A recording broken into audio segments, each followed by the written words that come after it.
Hello guys, welcome back to the channel. Guys, let's see the next question. Basically, question is what is volatile keyword and how is it different from synchronization? Guys, before moving forward, ये बताना चाहूँगा कि one of the most important question है और ये question बहुत ज़्यादा अकर करता है. जितने interviews हो गए 90% of the interviews में volatile and synchronization पूछा ही जाता है. So आराम से इस question को समझो, आंसर कैसे करना है वो देखो and if you have any doubts, do comment in the video. ठीक है.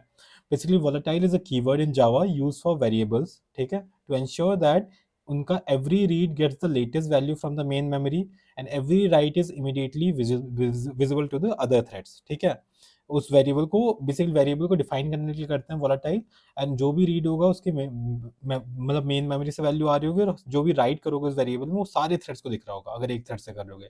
So it fixes the visibility problem, not thread seeing the updated value. ठीक है, देखिए अगर एक वेरिएबल को मल्टीपल थ्रेड्स क्या कहते हैं एक्सेस कर रहे होते हैं तो वो वेरिएबल को अगर एक भी थ्रेड अपडेट करेगा तो बाकी थ्रेड को उसकी वैल्यू विजिबल रहेगी. ठीक है, without volatile basically it's like whispering to yourself, local value हो रहा है थ्रेड का एंड विद वोलेटाइल वो ब्रॉडकास्ट करता है लाइव. ये तो छोटी सी इमेज अटैच कर रखी है फॉर दैट एग्जाम्पल देखते हैं. ठीक है, यहाँ पे कोड देखो, आप कोड लाइन बाय लाइन समझो कि एक बूलियन डिफाइन किया है रनिंग. ठीक है, जिसकी वैल्यू ट्रू है. मेन में आ गया, मेन में हमने दो थ्रेड डिफाइन किए हैं T1 एंड T2. ठीक है, T1 में क्या हो रहा है कि while running, basically while running is true, ये वाइल के लूप के अंदर रहेगा. अगर ये फॉल्स हो गया तो सिस्टम डॉट प्रिंट कर देगा स्टॉप्ड. ठीक है, और थ्रेड 2 क्या कर रहा है, थ्रेड 2 बेसिकली 1 मिनट के लिए 1 सेकंड के लिए सोता है और बाद में रनिंग को फॉल्स सेट कर देता है. अब यहाँ पे क्या है कि व्हाट इफ थ्रेड 1 को पता ही ना चले. देखो विदाउट वोलेटाइल समटाइम्स T1 में नेवर स्टॉप बिकॉज इट में keep using the cache value running equals to true. उसको पता ही नहीं चलेगा रनिंग की वैल्यू फॉल्स होगी, कैसे पता चलेगा, है ना. तो इसी के लिए अगर हम वोलेटाइल यूज कर लेंगे फिक्स करने के लिए यहाँ पे, तो उसको पता चल जाएगा भाई रनिंग की वैल्यू फॉल्स हो गई है क्योंकि ग्लोबली विजिबल होगा, तो उसकी वजह से वो स्टॉप हो जाएगा. ठीक है, डिफरेंस देखते हैं वोलेटाइल वर्सेस सिंक्रोनाइजेशन का. That is second part of the question. Volatile basically solves the visibility part की विजिबल रहा है वेरिएबल. सिंक्रोनाइज क्या करता है, विजिबिलिटी एंड एटॉमिसिटी. एटॉमिसिटी क्या होता है आप एक बार कमेंट करके बताओ. ठीक है, इस पे अभी हम आएंगे नेक्स्ट पार्ट में, नेक्स्ट स्लाइड में.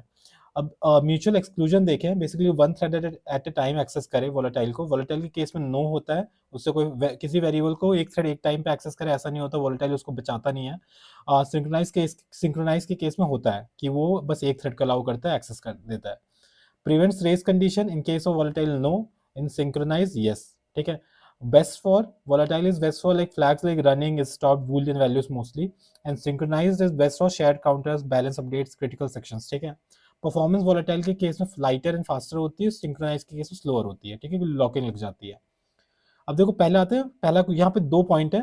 वोलेटाइल म्यूचुअल म्यूचुअल एक्सक्लूजन नहीं रखता एंड प्रिवेंट नहीं करता रेस कंडीशन. इन दोनों को आंसर करते हैं. ये थोड़ा एक्स्ट्रा पार्ट में बता रहा हूँ इस क्वेश्चन में क्योंकि पूछा जा सकता है, काउंटर क्वेश्चन हो सकता है.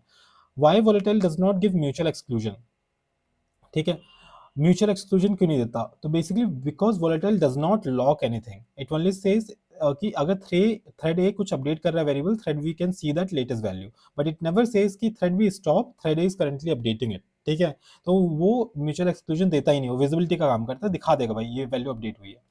अच्छा, why volatile does not prevent race condition. Race condition क्या होता है, जब एक ही शेयर रिसोर्स को दो थ्रेड रेस कर रहे थे अपडेट करने के लिए. जैसे for example, because race condition happens due to non-atomic operations like count plus plus, even though it looks like कि one line, ठीक है, this thing, but internally it's a 3 step. पहले तो read count करो, add 1 करो, write back करो. Now imagine two threads जो count equals to 5 पे दो thread काम कर रहे हैं. thread 1 क्या कर रहा है, read करता है 5, then add करता है 1 equals to 6, and thread 2 भी same काम कर रहा है, read 5, add 1 to 6. both write back count becomes 6, but it should be 7 ना, कि thread 1 ने भी अपडेट किया, thread 2 ने भी अपडेट किया. So basically this is a lost update, classic race condition है ये. सो यहाँ पे वोलेटाइल सेव नहीं करता, like does not prevent race condition. Even if count is volatile this still happens because visibility is fine but atomicity is missing.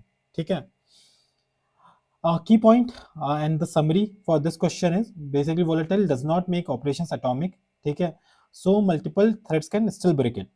Okay, and that for that अगर तुम्हें fix करना है तुम्हें synchronise बनाना पड़ेगा critical section को या atomic integer use करना पड़ेगा. Basically volatile guarantees the visibility of changes across the threads while synchronize provides the visibility plus atomicity by locking and preventing multiple threads from entering the critical code at the same time. ठीक है, ये ध्यान रखिएगा। सो guys this is it for this question. थोड़ा सा complicated है but important बहुत है।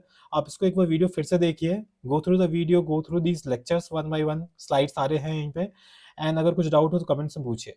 सो guys this is it for this question, let's move on to next one.